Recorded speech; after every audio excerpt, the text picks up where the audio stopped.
السلام عليكم ورحمة الله وبركاته. فيديو جميل ومفيد إن شاء الله ينال إعجابكم. الله سبحانه وتعالى خلق كل شيء بقدره وتقديره. انظر لنفسك وقل الحمد لله، الحمد لله خالقي هذا بلا مأوى، فأكرمتني وجعلتني في حمى الدار وفي حماك. التفت يمينا وشمالا فترى جمالا، فقل حمدا ربي على نعمة الإبصار.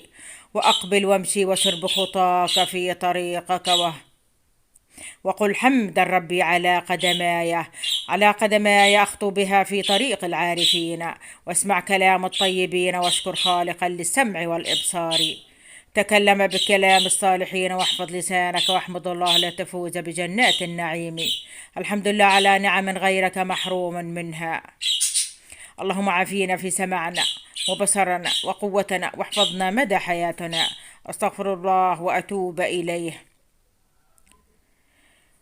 وصلى الله عليه وسلم. محمد رسول الله. لا تنسوا الاشتراك في القناة وانشروا الفيديو.